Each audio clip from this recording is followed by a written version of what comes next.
ఈ వీడియో నేను మాట్లాడుతున్న టైంలో అమెరికాలో 1,00,000 ఉద్యోగాలు ఊడిపోతాయి అనేది వార్త. అంటే American government total shut down అంటున్నారు. ఇది షట్ డౌన్ అంటే అర్థం ఏంటండి? ఇప్పుడు మామూలుగా భారత్ అన్నారు, లేదా ఒక యూకే లాంటి దేశం, ఎందుకంటే వాళ్ళ సిస్టమ్నే మనం ఫాలో అవుతున్నాం కదా, పార్లమెంటరీ డెమోక్రసీ అంటాం. సో ఇక్కడ మీ ఫైనాన్స్ మినిస్టర్ బడ్జెట్ అనేది ప్రజెంట్ చేస్తారు. జనరల్గా రూలింగ్ పార్టీ వాళ్ళదే అక్కడ హవా కాబట్టి ఈ బడ్జెట్ చాలా బాగుందని వీళ్ళు అంటారు, ప్రతిపక్షాలు పరమ దరిద్రంగా ఉందని వాళ్ళు అంటారు. ఈ స్ట్రక్చర్ అనేది మనం భారత్లో చూస్తాం. అదే ఇవాళ అమెరికా అన్నారు అనుకోండి, వాళ్ళ ఫిస్కల్ ఇయర్ ఎప్పుడండి? అక్టోబర్ 1వ తారీఖు, అంటే ఇవాళే వాళ్ళ ఫైనాన్షియల్ ఇయర్ అనేది స్టార్ట్ అవుతుంది. మరి ఇప్పుడు డొనాల్డ్ ట్రంప్ ప్రభుత్వాన్ని రన్ చేయడానికి ఇతనికి బడ్జెట్ కావాలి కదా. ఇక్కడ ఈ కాంగ్రెస్ సెనేటర్స్, లా మేకర్స్ వీళ్ళు ఈ బడ్జెట్ను శాంక్షన్ చెయ్యాలంటే, సో చెయ్యాలి అంటే ట్రంప్ రావడము అంటే ఆ టైంలో ఇతని యొక్క ఆలోచనలు మనము చాలా గొప్పగా అనుకున్నాం. మేక్ అమెరికా గ్రేట్ అగైన్, అలాగే డాజ్ అంటే department of government efficiency. So ఒక ఎఫిషియెంట్ ప్రభుత్వం ఉండాలి అంటే మీరు ఏం చెయ్యాలి? మీరు అనవసరమైన ఖర్చులను కట్ ఆఫ్ చేయాలి. ఇదే కదా. అబ్బా, ట్రంప్ గారు అద్భుతంగా ఆలోచించారు. ఇలాన్ మస్క్ లాంటి మేధావి ఈయనతో ఉన్నప్పుడు ఖచ్చితంగా అమెరికా ఒక కొత్త విప్లవాన్ని తీసుకురాబోతుంది, మనం అందరము నమ్మాం. ఆ టైంలో అలాగే మనం ఊహించుకున్నాం. కానీ ఇక్కడ ఏమైంది? సడన్గా ఇతని టారిఫ్ వార్ అనడం.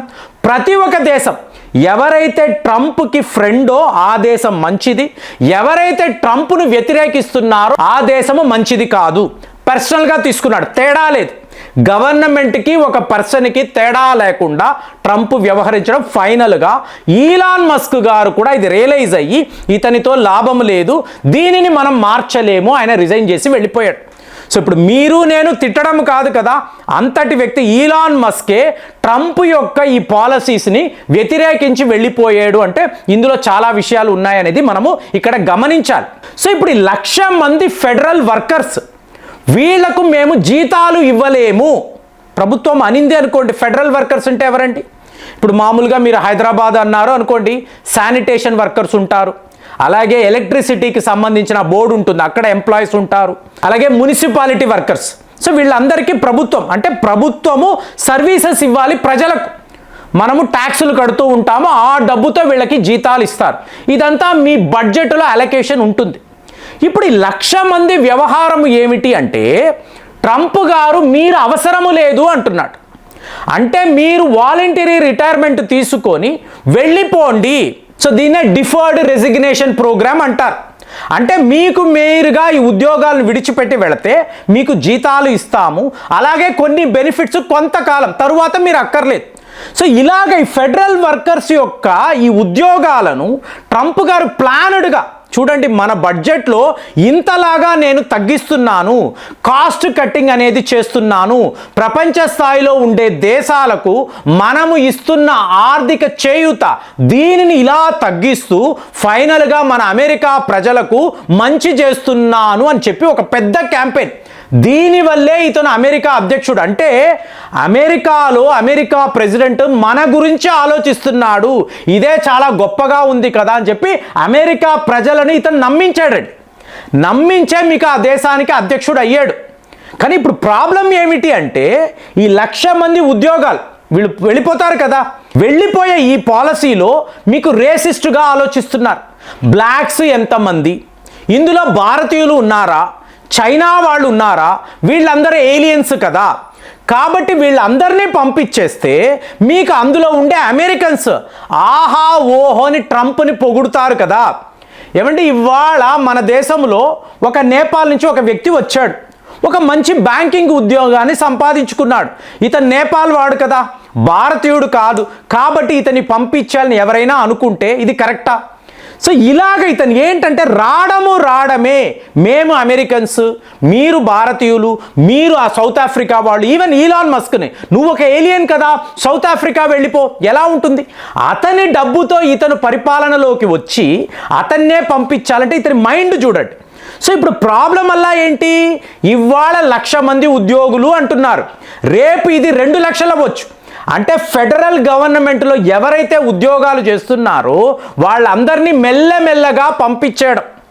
ఇది ఎలా ఉందంటే H1B వీసా, ఎక్స్టర్నల్ ఫ్యాక్టర్స్, అంటే పెద్ద పెద్ద ఉద్యోగాలు, స్కిల్డ్ లేబర్ అమెరికాలోకి రావాలి అంటే దానిని ఆపడం ఒక ఎత్తు. ఇందులో ముఖ్యంగా 71% భారతీయులే, తర్వాత చైనా వాళ్ళు. అలాగే మీరు లోకల్గా చూశారు అనుకోండి, దేశము లోపల మీకు ఉద్యోగాలు చేస్తున్న విదేశీయులు, సో వాళ్ళను కూడా అంటే అమెరికాలోకి అమెరికన్స్ మాత్రమే ఉండాలి, తక్కిన వాళ్ళందరూ వెళ్ళిపోవాలి, ఇలాగ అమెరికన్స్కే ఉద్యోగ అవకాశాలు నేను ఇప్పిస్తున్నాను అని చెప్పి వాళ్ళని నమ్మిస్తున్నాడండి. ఇప్పుడు అమెరికన్ ఎంప్లాయీస్ అన్నారు అనుకోండి, వాళ్ళు తక్కువ పని చేస్తారు, ఎక్కువ డబ్బు అడుగుతారు. మాట్లాడాం.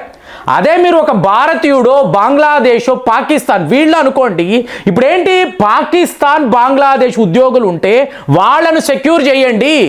మన శత్రువులు భారత్, చైనా వాళ్ళు కదా, యూరోపియన్స్ కదా, ఇదంతా కూడా జరుగుతుంది. అంటే పాలిటిక్స్ మీకు గవర్నమెంట్ ఉద్యోగాల దాకా కూడా రావడంతో మీకు మెల్లమెల్లగా ఇది చాప కింద నీరులాగా. ఇప్పుడు మీరు శశి థరూర్ ఈయన ఏమన్నాడండి, అమెరికాలో ఎంతోమంది భారతీయులు ఎన్ఆర్ఐలు ఉన్నారు, లక్షలలో ఉన్నారు. మీరు ఎవరైనా డొనాల్డ్ ట్రంప్ తీరును ప్రశ్నిస్తున్నారా? ఒక్క ర్యాలీ మీరు చేపట్టారా? ఒక ప్రొసెషన్ అనేది మీరు తీయగలిగారా? డెమోక్రటిక్ కంట్రీ కదా, పర్మిషన్ అడిగితే ఇస్తారు. ట్రంప్ గారు మా భారత్ పైన ఇలాంటి టారిఫ్లు విధించి మమ్మల్ని ఇబ్బంది పెట్టకండి, అమెరికాలో ఇంతమంది భారతీయులు నివసిస్తున్నాము, మేము గత 30 ఏళ్ల నుంచి ఇక్కడే ఉంటున్నాము, మీరు ఎవరైనా జెండాలు పట్టుకున్నారా? ఎందుకు మీకు ఈ భయము? శశి థరూర్ గారు అడిగారు కదా. సో ఇవాళ ఫెడరల్ గవర్నమెంట్లో ఎంతమంది భారతీయులు ఉంటారు, ఎంతమంది చైనా వాళ్ళు ఉంటారు, మరి వీళ్ళ ఉద్యోగాలు పోయాయి అనుకోండి, మీకు అక్కడ సాఫ్ట్వేర్ రంగంలోనూ ఇదే ప్రాబ్లం, అదే లోయెస్ట్ లెవెల్లోనూ ఇదే ప్రాబ్లం అనుకోండి, అప్పుడు మీరు ఏం చేస్తారు? సో ఇదే ట్రంప్ గారి ప్లాన్. కానీ అమెరికన్స్ ఎఫిషియెంట్గా ఉద్యోగాలు చెయ్యలేరు అనేది ప్రపంచ స్థాయిలో అందరికీ తెలుసు. ఇప్పుడు గ్లోబలైజేషన్ అన్న తరువాత ఏమైందండి, అమెరికాలో ఉండే టాప్ మోస్ట్ కంపెనీస్ అంతా చైనా వెళ్ళిపోయారు. ఎందుకు? అక్కడ మ్యాన్ పవర్ చాలా సూపర్గా వర్క్ చేస్తారు, మీకు అలాగే లేబర్ ప్రైసింగ్ అనేది తక్కువ ఉంటుంది. ఇలాగా వీళ్ళు లక్షల కోట్లు సంపాదించారు. ఇందులో మీకు టెస్లా ఉంది, మీకు అలాగే ఐఫోన్లు, మీకు యాపిల్ కార్పొరేషన్ అనండి, ఎన్ని సంస్థలు, పెద్ద సంస్థలు మీకు చైనా వెళ్ళిపోయారు, గొడవే లేదు. సో ఇవాళ ఈయన ఏమంటున్నాడు, మీరు మళ్ళీ అమెరికాలోకి రావడము కాదు కదండి, అక్కడ ఎఫిషియెంట్గా ఉద్యోగాలు చేసేవాళ్ళు ఎంతమంది ఉన్నారు, భారతీయులు లాగా వాళ్ళు ఉద్యోగాలు చెయ్యగలరా?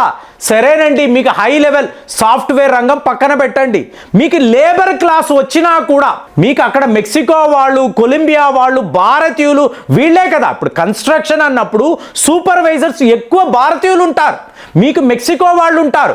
సో వాళ్ళ ఉద్యోగాలు కూడా మేము అమెరికా వాళ్ళకే ఇస్తామని చెప్పి ఇతను ఇలాంటి ఒక ప్రచారం చేస్తే అక్కడ కన్స్ట్రక్షన్ రంగం ఏమవుతుంది, ఈ డిస్ట్రిబ్యూషన్ వ్యవస్థ ఏమవుతుంది? ఫైనల్గా ఒక యజమాని ఏం చూస్తాడండి, తన వద్ద పనిచేసేవాడు ఎఫిషియెంట్గా ఉన్నాడా, ఇదే కదా చూస్తారు. అలాంటి ఎఫిషియన్సీ మీకు భారతీయులు, చైనా వాళ్ళ వద్ద మాత్రమే, ఇక లోయర్ లెవెల్లో మెక్సికో, కొలంబియా వాళ్ళ వద్దే ఉంటుంది అని చెప్పి ఇవాళ మాట్లాడుతున్నారు. ఒక టూరిస్ట్ అమెరికాకు వచ్చినా కూడా నువ్వు జపాన్ వాడివా, నువ్వు ఆస్ట్రేలియా వాడివా, నువ్వు ఎందుకు ఇక్కడికి వస్తున్నావు, నీ పాస్పోర్ట్, ఇలాగ హెరాస్మెంట్. అంటే ఓవరాల్గా అమెరికా వాళ్ళను కాపాడుతున్నాను అంటున్న ట్రంప్ ఇలాగ లక్షల మంది ఉద్యోగాలు పీకేసి వాళ్ళందరూ కూడా ఆ జీతాలు వస్తున్నాయి, బాగానే ఉంది సంవత్సరం అనుకుంటారు, తరువాత ఎవరికి ఉద్యోగాలు ఉండవు, వేరే ఏమీ చెయ్యలేరు. అప్పుడు పరిస్థితి ఏంటి? ఇలా లక్షల మంది ఉద్యోగాలను మీరు పీకేస్తే రేపు అమెరికా పరిస్థితి ఏమిటని చెప్పి ఇవాళ అందరూ మాట్లాడుతున్నారు. మరి ఎన్ఆర్ఐలు, అమెరికాలో నివసించే వాళ్ళు ఈ విషయాలంతా మీరు గమనిస్తున్నారా? అక్కడ సిట్యువేషన్ ఎలా ఉంది? కామెంట్స్లో రాయండి. మళ్ళీ వచ్చే వీడియోలో కలుద్దాం. జై హింద్.